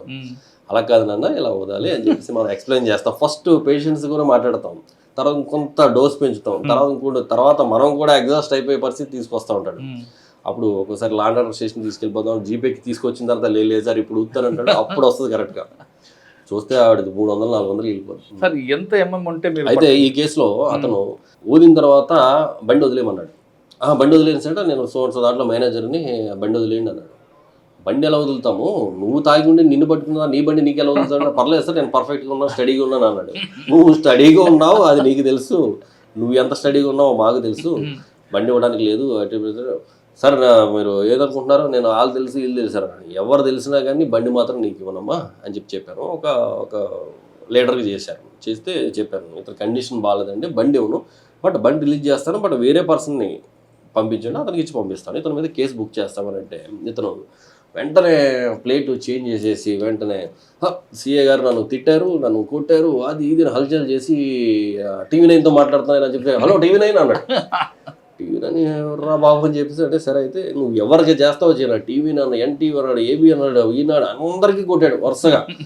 సరే అని చెప్పి ఒక ఫోన్ కాల్ వచ్చింది నాకు, ఒక ప్రెస్ ఆయన నుంచి ఫోన్ వచ్చింది. సార్ ఏంటి సార్ ఇది ఏదో మా వాడు ఫ్రెండ్ సార్ ఏదో జరుగుతుంది, ఏదో తిట్టారు కొట్టారు అన్నాడు. బాబు ప్రతిదీ ఆయన సార్ మా దగ్గరికి విజిట్ చేసిన ప్రతి ఫస్ట్ స్టెప్ దగ్గర నుంచి కూడా ఇప్పుడు ఈ కథాకళి వరకు కూడా ప్రతిదీ రికార్డెడ్, ఎవ్రీథింగ్ రికార్డెడ్ అయింది, మా దగ్గర రికార్డు కూడా ఉంది, మీరు వస్తే మీకు ప్లే చేస్తా ఉన్నాను. సారీ సార్ ఏంటి సార్ అన్నాడు. ఇది ఇలా జరిగింది, మీకు కావాలంటే బండి పంపిస్తాము, బట్ ఇతనికైతే ఇవ్వము, ఇతనేమో కోర్టుకి వెళ్ళి ఫైన్ పే చేసుకోవాలి, ఇతను మాత్రం పరిస్థితి బాగాలేదు, క్రిమినల్ కేసు బుక్ చేయిస్తాము, చాలా ఇదిగా మాట్లాడతాడు అని చెప్పేసి చెప్తే ఇతను ఇంకా రకరకాలుగా అన్ని ప్రయత్నాలు చేసేసిన తర్వాత ఒక 41 అవర్కి మరి వేసింది దిగిపోయిందో తెలియలేదు, లేకపోతే ఏం జరిగిందో తెలియలేదు, వెంటనే లెగ్స్ కాళ్ళు పట్టుకుంటాను వదిలేయండి అని. నువ్వు కాళ్ళు కాదు కదా ఏం పట్టుకున్నా వదిలే ప్రసక్తి లేదు, ముందు లా అండ్ ఆర్డర్కి వెళ్ళి లా అండ్ ఆర్డర్కి హ్యాండ్ ఓవర్. సార్ ఇటువంటి కేసుల్లో వాళ్ళతో ఆర్గ్యుమెంట్ చేయకుండా కరెక్ట్గా లా అండ్ ఆర్డర్ తీసుకొచ్చి 353 పెడితే బెస్ట్ టైం కదా. అంటే 353 అనేది అసాల్ట్ అన్ని సందర్భాల్లోనూ చేయాలంటే ప్రతి ఒక్కరిని పెట్టాలండి డ్రంక్ అండ్ డ్రైవ్లో. ఎందుకంటే వాళ్ళు ప్రతి ఒక్కరూ చేస్తారు. నెట్టుతుంటారు చాలా కొన్ని విజువల్స్ చూస్తున్నాం మిమ్మల్ని మీ సిబ్బంది నెట్టే విజువల్స్ కూడా కనిపిస్తున్నాయి. అంటే అది ఆల్మోస్ట్ రాదండి, అది ఎక్కడో చాలా 0.01% అంటే ప్రభుత్వం ఉద్యోగిని విధుల్లో అడ్డుకోవడం ఉంది క్రైమే కదండి. క్రైమే.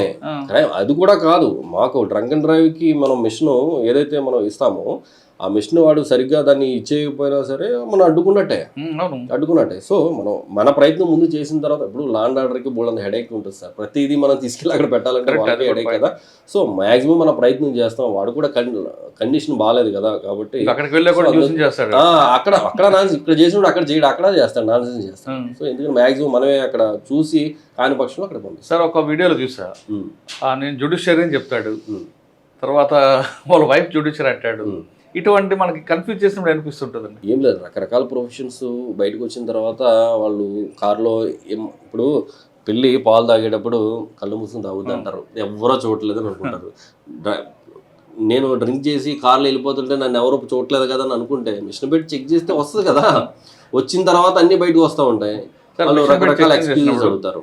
ఎంత తాగితే కేసు అవుతుంది? 30 అండి.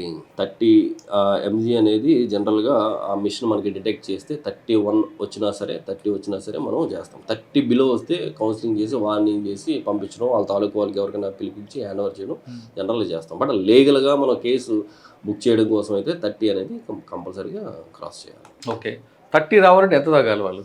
జనరల్గా ఎంత తాగాలనేది కాదు, మనం జస్ట్ అప్పుడే ఒక 90 ml కానీ లేకపోతే ఒక సింగిల్ బీర్ కానీ అప్పుడే తీసుకున్న వాళ్ళకు కూడా ఆటోమేటిక్గా ఎలాగో డిటెక్ట్ అయిపోద్ది. సో ఎంటీ స్టమక్ మీద ఒక 1 hour 2 hours బ్యాక్ తీసుకున్నప్పటికీ కూడా డిటెక్ట్ అయిపోతూ ఉంటుంది ఒక్కొక్కసారి వాడు.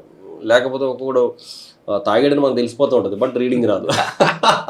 వాడు మనం ఒకసారి ఎలా అంటే వాడి స్టామినాని బట్టి, అంటే ఎక్కువ డ్యూరేషన్ ఎక్కువ ఉండి మనకి స్మెల్ వస్తుంది, అది డ్రంక్ అండ్ డ్రైవర్ మనకు తెలిసిపోతూ ఉంటుంది, కానీ మనకి డిటెక్ట్ అవ్వదు.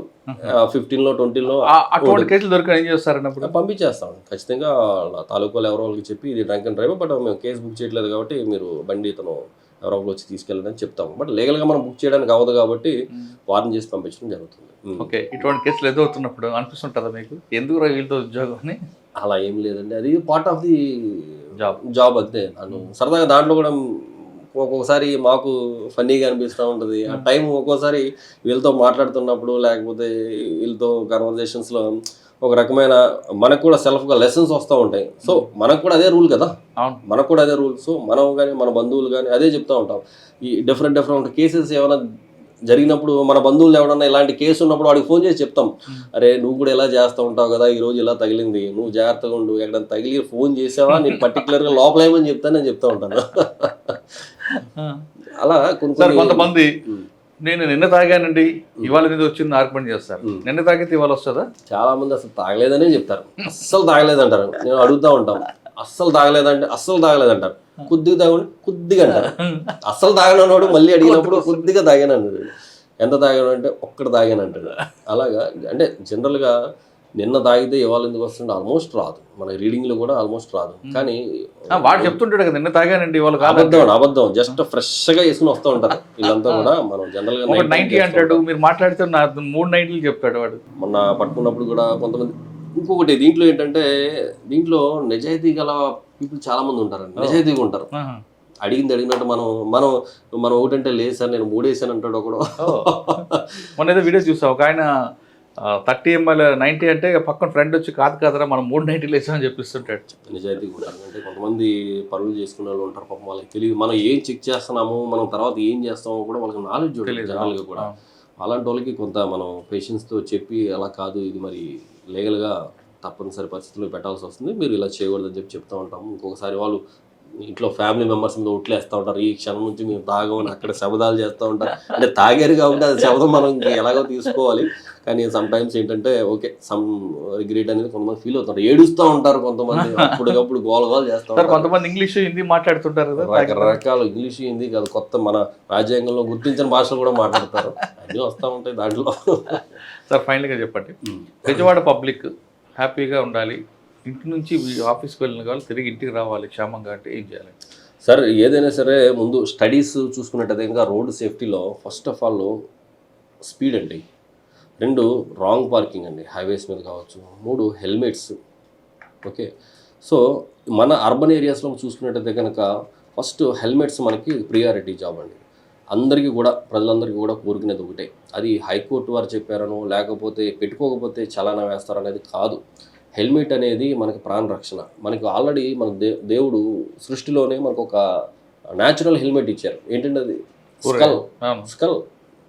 దానికి ఎంత ఇంపార్టెన్స్ లేకపోతే బ్రెయిన్కి న్యాచురల్గానే అంత హార్డ్ మెటీరియల్తో మనకి ఇవ్వడం జరిగింది.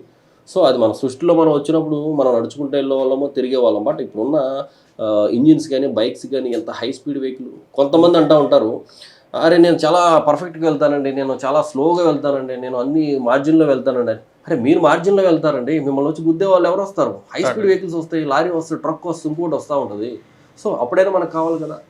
మన ఏపీలోనే తీసుకున్నట్టయితే కనుక 1500 to 2000 పీపుల్ హెల్మెట్ లేని కారణంగా చనిపోతూ ఉన్నారు గత స్టాటిస్టిక్స్ చూస్తే కనుక. ప్రజలందరికీ చెప్పేది ఒకటే, హెల్మెట్ కంపల్సరీగా పెట్టాలి. రాంగ్ వేలో అంటే ఆపోజిట్ టు ట్రాఫిక్ చాలా ఎక్కువ చూస్తున్నామండి. ఇది ఆపోజిట్లో వెళ్ళిపోతూ ఉన్నారు. యూటర్న్ తీసుకోవడానికి, చిన్న యూటర్న్ తీసుకోవడానికి ఆలోచించి రాంగ్ వేలో వెళ్ళిపోయి వాళ్ళకి అడ్డంగా వెళ్ళిపోతూ ఉన్నారు. Wrong way traffic, against the traffic అనేది చాలా ఎక్కువ జరుగుతూ ఉంది. స్పీడ్ అండి, ఆ మూడు కూడా ఖచ్చితంగా మనం పాటించాలి. అలాగే మన ఇండియాలో చూసుకున్నట్టయితే డేటాలో 10,000 మంది పిల్లలు ఆల్మోస్ట్ ఇప్పుడు ఎవ్రీ ఇయర్ ఓన్లీ రోడ్ యాక్సిడెంట్స్కి ఇదవుతూ ఉన్నారు. అంటే యాజ్ ఏ పేరెంట్స్గా మనం ఏం చేస్తున్నామో మన పిల్లలు కూడా అదే మనల్ని గమనిస్తూ ఉంటారు. మనం హెల్మెట్ పెట్టుకుంటే పిల్లలు కూడా హెల్మెట్ పెట్టుకోవాలన్న హ్యాబిట్కి వాళ్ళు హ్యాబిచ్యుయేటెడ్ అవుతారు. మనం ఆపోజిట్ టు ట్రాఫిక్ వెళ్లకుండా పిల్లలకి ఇలా వెళ్ళకూడదని మనం చెప్తూ ఉంటే పిల్లలు కూడా అదే ఫాలో అవుతూ ఉంటారు.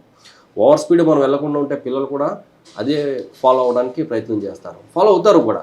మనం ఎన్ని పాటించినప్పుడు పిల్లలు ఎలా పాటిస్తారండి? రేపొద్దున వాళ్ళకి ఏదైనా జరిగితే వాళ్ళ భవిష్యత్తు అంతా కూడా రోడ్ల మీద రోడ్డు పాలైనట్టే కదా.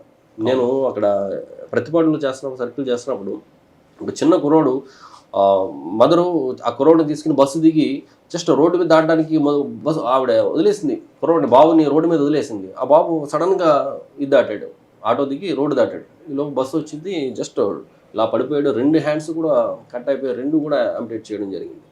ఆ పిల్లవాడు భవిష్యత్తు అంటే రేపొద్దుట ఏం హ్యాండ్స్ పెడితే, ఏ జేపురు ఏ పెడితే ఏం లాభం అండి? కుర్రోడు జీవితం పోయినట్టే కదా. అలా ఎంతోమంది పిల్లలు స్కూల్కి వెళ్ళేటప్పుడు, వచ్చేటప్పుడు, రోడ్లు దాటేటప్పుడు, డీబోర్డింగ్, బోర్డింగ్, ఇవన్నీ కూడా అందరూ కూడా జాగ్రత్తలు ఖచ్చితంగా పాటించాలి. ఇంటి నుంచి వెళ్ళిన వ్యక్తి తిరిగి క్షేమంగా రావాలంటే ట్రాఫిక్ నిబంధనలు పాటించాలంటున్నారు బెజవాడ పోలీసులు. ముఖ్యంగా ట్రాఫిక్ నిబంధనలు పాటించకుండా హెల్మెట్ పెట్టుకోకపోతే మనకి నష్టం. కోర్టు చెప్పిందనో లేదని పోలీసులు చూసి పెట్టుకోవడం కాదు, మనగా మనలో పుట్టాలి. బయట నుంచి వచ్చిన వ్యక్తి ఇంట్లోంచి బయటకు వస్తున్నప్పుడు సెల్ ఫోన్ ఎలా క్యారీ చేస్తామో ఫోన్తో పాటు హెల్మెట్ కూడా క్యారీ చేయని అంటున్నారు కిషోర్ బాబు గారు. ఆయన ట్రాఫిక్ వైలేటర్స్ని ఒక ఎంపతిగా చూస్తాను, కానీ డ్రంక్ అండ్ డ్రైవర్ దొరికితే మాత్రం అక్కడ ఎంపతి ఉండదు, రూల్ ఆఫ్ లా కరెక్ట్గా వెళ్తుందని చెప్తున్నారు. ఖచ్చితంగా మీరందరూ కూడా హెల్మెట్ పెట్టుకోండి, ట్రాఫిక్ నిబంధనలు పాటించండి. అన్నిటికన్నా ఇంపార్టెంట్ ట్రాఫిక్ పోలీసులకి గౌరవం ఇవ్వడం నేర్చుకోండి. ఇది ఈ వారం కిషోర్ బాబు గారితో ఎక్సలెంట్ ఇంటర్వ్యూ. ఖచ్చితంగా మీరందరూ కూడా అందరూ హ్యాపీగా ఉండాలి. మీరు హ్యాపీగా ఉండడం కాదు, మీరు పర్ఫెక్ట్ డ్రైవింగ్ చేయడం కాదు, మీ ఆపోజిట్ వ్యక్తి కూడా డ్రైవింగ్ కరెక్ట్గా ఉంటేనే మీరు క్షేమంగా వెళ్తారనే విషయాన్ని మీరు గుర్తించండి. ఇది కిషోర్ బాబు గారితో ఎక్సలెంట్ ఇంటర్వ్యూ. వచ్చే వారం మరో గెస్ట్తో మళ్ళీ కలుద్దాం. అంతవరకు నమస్తే, థ్యాంక్ యూ అండి, థ్యాంక్ యూ వెరీ మచ్. మరొకసారి బెజవాడ పోలీస్కి, traffic police. Thank you sir. ఇంకొక పాయింట్ చెప్పడం మర్చిపోయాను. అంటే బండి మీద జనరల్గా వైఫ్ కూర్చుంటూ ఉంటారు. మన విజయవాడ పరిసర ప్రాంతాల్లో మేము ఈ హెల్మెట్ డ్రైవ్ స్టార్ట్ చేసిన తర్వాత చూస్తే, అంటే ప్రతి దానికి ఒక సొల్యూషన్ ఎదుర్కొంటాం కదా మనం, హ్యూమన్ సైకాలజీ కదా. సో వీళ్ళు దూరం నుంచి చూసినప్పుడు హెల్మెట్ ఉండట్లేదు, మా దగ్గరికి సిగ్నల్ దగ్గరికి వచ్చినప్పుడు హెల్మెట్ ఉంటుంది ఇతనికి, ఎలా వస్తుందని చెప్పేసి మేము చిన్న స్టడీ చేసాం. స్టడీ అంటే సరదా ఫన్నీగా చెప్తున్నాను. ఏం చేస్తున్నారంటే మదర్స్ కానీ వైఫ్స్ కానీ చక్కగా స్మార్ట్గా ఇప్పుడైతే జంక్షన్ దగ్గరికి వస్తుందో వాళ్ళ చేతిలో ఉన్న హెల్మెట్ని టక్ మంది తీసుకుని వాళ్ళు పెడుతున్నారు. మా దగ్గరికి వచ్చినప్పుడు హెల్మెట్ ఉంటుంది, దూరంగా చూస్తే హెల్మెట్ ఉండదు. అలా పెట్టే క్రమంలో ఒక్కొక్కసారి తిప్పేసి కూడా పెడుతున్నారు వీళ్ళు, తిప్పేసి కూడా పెడతా ఉన్నారు. ఒక్కొక్కడు హెల్మెట్ మొత్తం క్లోజ్ అయిపోయి వచ్చి కంగారు పడిపోయే పరిస్థితులు కూడా ఉన్నాయి. ఒక్కొక్కడు దాంట్లో కవర్స్, పాలిథిన్ కవర్స్, ఒక్కొక్కసారి లోపల ఏదైనా బ్యాగ్స్ హెల్మెట్లో పెట్టుకుంటారు. కొంతమంది సెల్ ఫోన్లో పెడతారు, కొంతమంది మొన్న ఉల్లిపాయలు టమాటాలు కూడా పెట్టారు. సార్ హెల్మెట్ పెడతారు కొంతమంది, కింద బెల్ట్ పెట్టరు. హెల్మెట్ ఉంది కదా అంటాడు, కింద బెల్ట్ అవసరం లేదా? అదే ఇప్పుడు లాక్ చేయగలదా? మీరు హెల్మెట్ పెట్టించడానికే మాకు ఇక్కడ ఇదవుతుంది కదా, మీరు ఇంకా బెల్ట్ సంగతి చెప్పారు. మేము ప్రతిదీ హెల్మెట్ అనేది బెల్ట్ లేకపోతే వితౌట్ బెల్ట్ హెల్మెట్ పెట్టుకుని అనేది ఉపయోగమే లేదు. అవును. మేము ఇక్కడ చాలా పడుతుంది. మందికి వేల మందికి నేను మా సిబ్బంది ఆ బెల్ట్లు తగిలించుంటాం. ఎందుకంటే హెల్మెట్ అది ఎవరైతే బెల్ట్ పెట్టలేదో వాళ్ళు పక్కాగా ట్రాఫిక్ పోలీస్ కోసం పెట్టారని మాకు అర్థమైపోతుంది. ఈజీ అది. అర్థమైపోతుంది. సో ఈ ఉల్లిపాయలు టమాటాలు పెట్టిన వాళ్ళు కూడా ఒక్కోసారి కన్ఫ్యూజ్లో టమాటాలతో పాటు పెట్టుకునే వాళ్ళు కూడా ఉన్నారు. సో అంత చిత్రం. మొన్న వెహికల్ చెకింగ్ చేస్తూ ఉంటే ఒక బండి మీద 5 members వెళ్తున్నారు, ఒక స్కూటీ మీద 5 members వెళ్తా ఉన్నారు. 2 wheeler 5 members. ఫ్రంట్ 2 ఉన్నారు, వెనకాల పేరెంట్, మధ్యలో 2 టోటల్గా ఉన్నారు. అసలు వెహికల్ కిటకిట్లా ఆడుతూ ఉంది. అసలు అది ఒక ఆటో కూడా 4 ఇన్నాలండి బాబు, ఇది 5 ఇన్నోవా కార్. ఆపి ఏంటి నాయనా ఇదేంటి వ్యానా లేకపోతే ఏంటి అని అడిగితే లే సార్ నేను పక్క నుంచి వెళ్ళిపోతానండి. నువ్వు పక్క నుంచి వెళ్ళిపోవడం కాదు స్వామి, అసలు ఎక్కడికి వెళ్తున్నావు వెంటనే డీమార్ట్కి మొత్తం ఫ్యామిలీని వేసుకుని వెళ్ళిపోతున్నారు ఆయన. ఏం అవసరం అండి డీమార్ట్కి, ఎంతమంది చిన్న పిల్లలు కూడా డీమార్ట్కి వెళ్ళిపోవాలి. కరెక్ట్కి వెళ్ళి ఆపోజిట్ వాడు కొట్టినప్పుడు ఆపోజిట్ పక్కన వదలండి. అసలు ఇతను హ్యాండిల్ తిరగకపోవడం వల్ల చాలా పెద్ద ప్రమాదం జరుగుతుంది. ఈయన ఇమీడియట్గా వెళ్ళిపోయి డీమార్ట్లో చిన్న పిల్లలతో సహా చేసేసి పర్చేజ్ చేసే అవసరం ఏముంది. పైగా ఇంకోటి డీమార్ట్లో కొన్న సామాన్లు ఎక్కడ పెడతాడండి ఈయన? ఆటోలోనే, ఇన్నోవా ఆ వ్యాన్లోనే పెట్టాలా? అలా ఇంకొకటి చూస్తూ ఉంటే చాలామంది పవర్ బైక్స్ మేము ఆపినప్పుడు వాళ్ళతో మాట్లాడినప్పుడు చూస్తూ ఉంటే బ్యాక్గ్రౌండ్స్ అసలు పాపం పేరెంట్స్ చాలా 5,000 10,000 రూపాయలకి పనులు చేసుకునే పేరెంట్స్ పిల్లలకి లక్షల రూపాయల బైకులు కొంటా ఉన్నారు ఫైనాన్స్ మీద తీసుకొచ్చి. వాళ్ళకి వచ్చే ఏదో ఒక లోను హ్యాండ్ లోను లేకపోతే అప్పు చేసో తీసుకొచ్చే 2 లక్షలు 3 లక్షల రూపాయల బైక్స్ పిల్లలకి ఇస్తూ ఉన్నారు.